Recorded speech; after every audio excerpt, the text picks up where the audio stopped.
Alright everyone, welcome back to Study Buddy Tutorials. This is part 3 of our SAT Test 1 practice session. Okay, so in this video we'll be talking about question numbers 11 through 15, and you can check out the other videos for questions previously and then ahead next videos.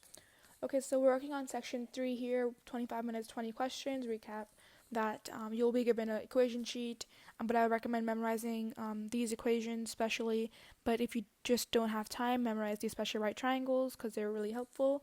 And then here down below you're also given some conversion factors between degrees and radians, along with it tells you the sum of measures and degrees of an angle and triangle is 180. So just some quick things you just want to memorize so you don't spend time looking over them on test day.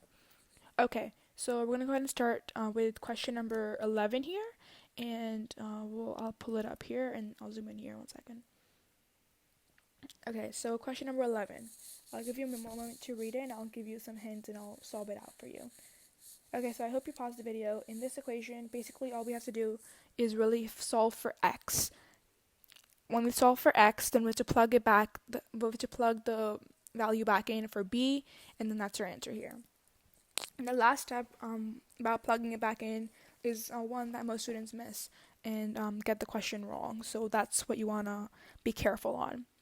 Okay, so when we set these equations each equal to each other, so we set b is equal to c, essentially in the end what we get when we transfer the x's and subtract 1.75 is 0.60 is equal to 0.15x, making x is equal to 4. But now to plug it back into that b equation, so 2.35 plus 0.25 times 4 gives you 3.35 as our total, and that is your answer, option D. Question number 11. You have passage as the origin. Remember, origin means the y-intercept is 0, 0, and a slope of 1/7. So we know that y is equal to mx plus b, m is slope, b is intercept, so we know y is equal to 1/7 x plus intercept is 0, we just forget about that. And for the following points, we just plug it in. 0 is not equal to 7, so that's out. When you plug it in 1, we get 1/7. Nope, 7 is not 1/7. 7 is just 1. 14, we get 2. So answer choice here is also D. Okay, question number 13.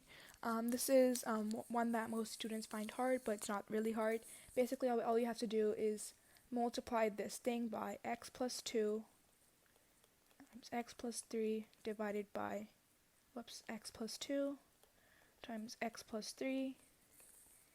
And what you get in the end is actually, when you multiply this out, you get x plus 2 times x plus 3 all over, you get x plus 2 plus x plus 3. So that actually corresponds with answer choice C, because you have 2x here and then you have 5. So the denominators can agree out, and then you have x squared plus 5x and then plus 6. So answer choice is D here. Okay, question number 14. Whoops. Let me erase the answers here. Whoops. Okay. So the answer is A, and I'll explain why is that. So we basically have to find a relation that we can relate this to this equation that we're given, because we actually know the value here and we don't know the value for this one. So basically, just by looking at this, we know that 8 and 2 have a common factor of 2, so we can reduce the exponents. So I can write 8 to the x as 2 raised to the power third times x, and then just 2y stays the same. And what I can do here is actually, this can be multiplied out, so we have 2 to the power 3x divided by 2 raised to the power y. And now since they have the same base exponent, the 2, what we can just do is we can call this as 3x minus y. And we know that it's just 2 raised to the power 3x minus y, because when we're dividing, we subtract the exponents here. Right? Okay, so we have 2 raised to the power x minus 3x minus y, and if you remember back, we are given this answer. 3x minus y is 12. So this tells us that 2 raised to the power 12 is our answer, which is answer choice A here. Okay, moving on to 15. 15 is a little tricky, but you have to know what key parts to do. So I'll pause. You go ahead, pause the video for a second, and I'll give you a hint and the answer on how to solve it. So hopefully you pause the video. Essentially, what you're doing is you, after you look at the equation, you'll realize that the 15 is the product of a and b, and you know that a plus b is equal to 8, and a plus b is equal to 15. So based on these two equations, it's at the end what you'll get for the value of so let's say if a is 5 and a and b is 3, then I would say we plug it in. So we have 5x plus 2, and then we have 3x plus 7. What you would get as the value for C here is 41. So just by looking at that, all these answer choices cancel, leaving with answer choice D. Essentially, based on two equations, we were able to solve this question.